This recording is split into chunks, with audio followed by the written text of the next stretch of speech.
بله سلام علیکم بیننده گرامی بفرمایید. سلام عزیز برادر. علیکم السلام و رحمت الله و برکاته. خوبی دوست عزیزم، سرور همه آقایون. صلوات باشید، شما بزرگوارید، سرور مایید شما. شما برم من آقای انصاری، این آقای آخوندی این آیه‌ای که خونده بودن از قرآن خوندن؟ بله از قرآنی که تحریف شده است. کدوم آیه است؟ بلغ ما انزل الیک فی علی فان لم تفعل فما بلغت آیه ابلاغ که بهش میگن. کدوم سوره کدوم آیه؟ الان خدمتتون نشون میدم. خب نشون بده اینو من یه خدمتتون عرض کنم. چشم. آیه 67 سوره مائده است. بله این نشون بده احمد جان. این آیه میگه که یا ایها الرسول بلغ ما انزل الیک من ربک و ان لم تفعل فما بلغت رسالته والله یعصمک من الناس ان الله لا یهدی القوم الکافرین. میگن این آیه اینطوری بوده که یا ایها الرسول بلغ ما انزل الیک فی علی من ربک. حالا آقای انصاری اینا حالا من نمیگم آیه این قرآن تعریف شده. خب اینا اگر مرد هستن فقط نگن تحریف شده، اون آیه هایی که تحریف شده رو بیان بخونن. خوندن. مجلسی در کتابش باب کامل داره، بزرگترین باب در اثبات همین آیاتی که اینطوری نازل شده. کافی در کتابش داره، شیخ مفیدشون همین اعتقاد داره، همشون این اعتقاد چی خوندن؟ داره. چه جور آیه خوندن؟ چی خوندن؟ من لحظات پیش خوندم بعضی روایتاش رو، الانم خدمتون از میخواید از بهار الانوار بعضی از این روایت یکیش اگه بگی بس آقای انصاری نمیخوام موزم وقت بشم. چشم. الان من خدمتون میخونم. این کتاب بهار الانوار هست، احمد جان نشون بده. اینم جلد 35 در اینجا در صفحه 37 در اینجا میگه که در کافی میگه 10 جا رو دیدم که در اون در تفصیل در مورد آیات اومده. میگه که و من یطع الله و رسوله فی ولایت علی و الائمه من بعده فقد فاز فوزا عظیما هکذا نزلت. این گونه نازل شده است. این یک نمونه. فستعلمون من هو في ضلال مبين يا معشر المكذبين حيث آتاكم رسالة ربي في علي والأئمة من بعده هكذا أنزلت. این گونه نازل شده.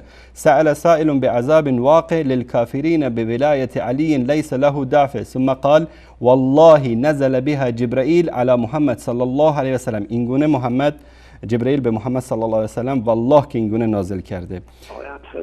جانم. حالا ببخشید اینو کی به مجلسی گفته که این آیه مثلا تعریف شده؟ حالا مجلسی از کجا میدونه؟ وحی شده بهش؟ والا راویان مثلا ابو بصیر از ابو عبدالله نقل کرده، ابو بصیر از امام جعفر صادق نقل کرده. به دروغ؟ به دروغ بله، طبعا به دروغ، طبعا به دروغ. خب آقای انصاری خیلی ببخشید حالا مزاحم وقتتونم بیشم، قربون شکل ماهی برم. مگر اینا مثلا میگن حضرت عمر حضرت زهرا رو زد شهید کرده، حالا که 20 سال شهید کرده. خب مگر دین حضرت علی میخواست خلافت کنه، مگر به غیر از این که دین میخواست پایدار نگه داره غیر از این نبود که؟ درست.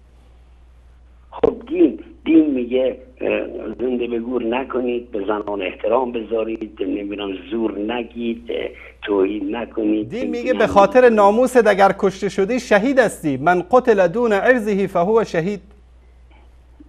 نه میخوام بگم مگر میخوام آقای انصاری یه چیزی بگم، مگر دین این نیست؟ مگر علی نمیخواست پیغمبر باشه و حرفای رسول خدا رو بعد از حضرت ابوبکر و عمر و عثمان خلیفه رو نگه داره؟ مگر نمیخواست این چیزا رو پیاده کنه دینو؟ پس چجوری نشست زن خودش زدن؟ خب بس این چه دینی رو میخواست پیاده کنه؟ پس گفت اب نداره زن منو زدن بقیه رو نزنن. الله المستعان.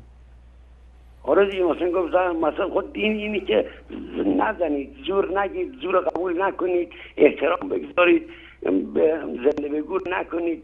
آیا مگر دین این نیست؟ خب پس اگر دین اینه، حضرت علی می‌خواست این پیاده کنه، پس چرا اونجا نشست زنش زدن؟ خب وقتی زنش زدن، این دیگه چه دینی می‌خواست پیاده کنه؟ چه خلافتی می‌خواست بکنه؟ همون حرفی که اون استاد عزیزم زده بود، یکی از این سخنرانان، اسم شریف یادم رفت، خیلی قشنگ سخنرانی میکنه، لباس شخصی داره، روش جوگندمی، نمیدونم آقای محمدی چیه اسمش، خیلی سخنرانی قشنگ. آقای انصاری، من میدونی چی میگم؟ حالا ببخشید من میگم اون عمری که فاطمه رو زده کشته، خدا لعنتش کنه، و اون علی هم که نشه زنش رو زدن همینجور. البته این علی نیست ها، علی که امت محمد میگه نیست ها، اون عمرم این عمر. حالا این کدوم کیه، علیش کدوم ما نمیدونیم، وگرنه اون فاتح خیبر اصلا چیز دیگه بود. حالا اینا از کجا آوردن این علی عمر من نمیدونم. درست. تشکر از شما. غیر از این آقای انصاری کاملا درست فرمودید. کاملا درست فرمودید. خب من قربون اون قد بالا برم. من سلامت. شما 5 سال دیگه بشینی بگی مرغ یه پا داره.